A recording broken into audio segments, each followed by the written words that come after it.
Hey everyone, welcome back to another episode of Low Spec Laptop Gamer, where we put AAA games through the ultimate challenge, an i3 processor with no graphics card. Today, we're swinging into the world of Spider-Man Remastered. Yes, the same Spider-Man we tested a couple of years ago on this very channel, but this time, it's 2025, and we're back to see if Spidey's silky web slinging has gotten any smoother, or if Peter Parker's going to keep tripping over those same old FPS hurdles. Grab your chai, settle in, and let's find out if this superhero adventure is finally low-end PC friendly. Let's start with the basics. Spider-Man Remastered is still a gorgeous game, even when you dial everything down to the bare minimum. Think of it as Peter Parker on a budget, still heroic but not rocking the Stark tech. I had to set everything to low, turn off shadows, and tweak a few files here and there, a true low-spec gamer's secret sauce.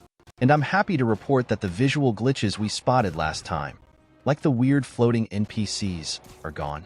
No more ghost pedestrians haunting New York City. There's also a noticeable improvement in smoothness.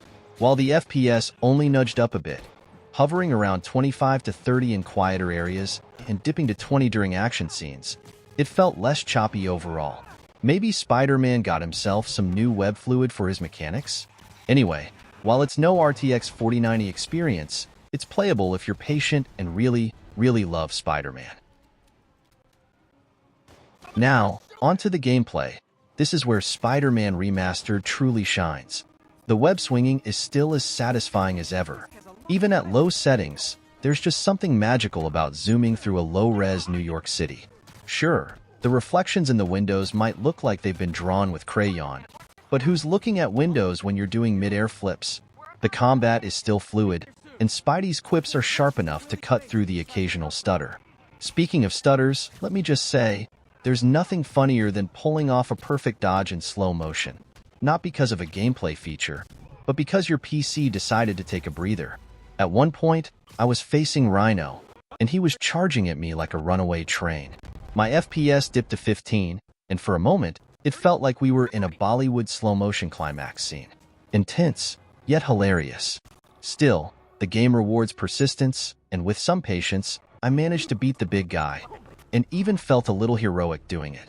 Boss fights are still a challenge, but they're doable if you're willing to embrace a few frame drops here and there.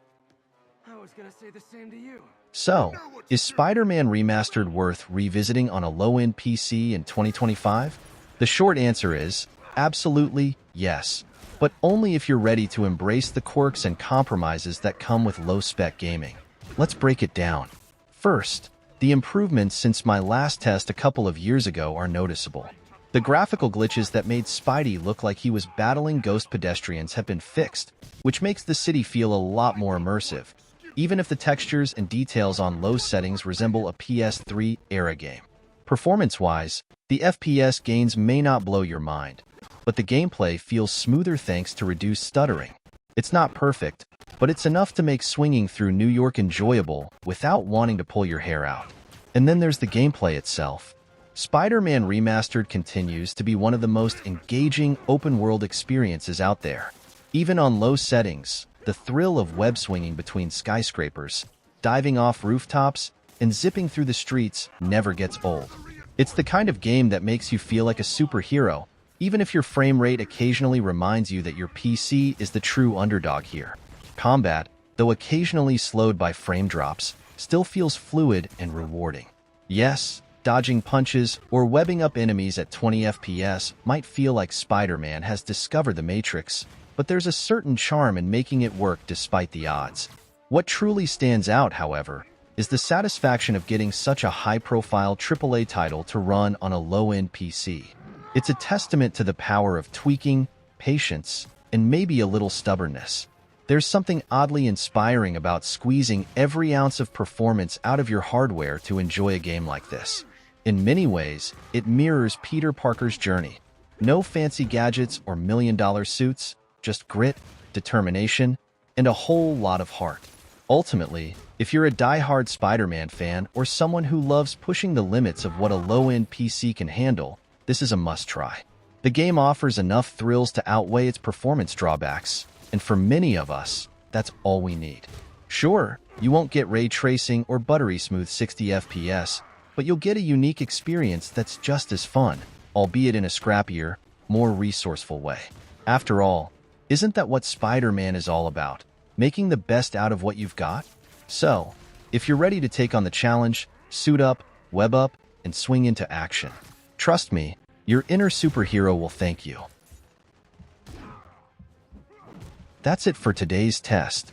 If you enjoyed watching Spidey take on New York with a low-end twist, don't forget to smash that like button and hit subscribe for more gaming tests on laptops that no one thought could handle it. Let me know in the comments what game you'd like me to test next. Your suggestions keep this channel alive. Until next time, keep gaming, keep tweaking, and remember, with great power comes great responsibility to optimize your settings. See you soon. Enjoy the rest of the gameplay.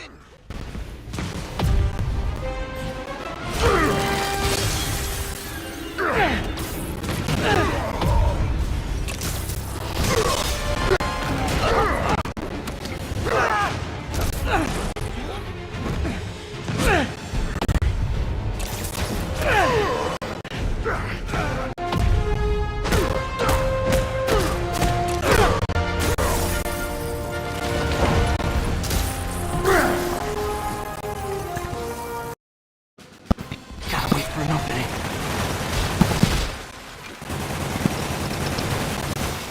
It's reloading.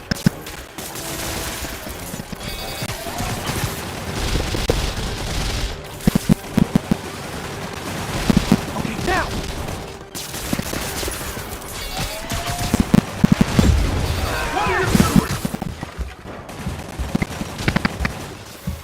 Now's my chance.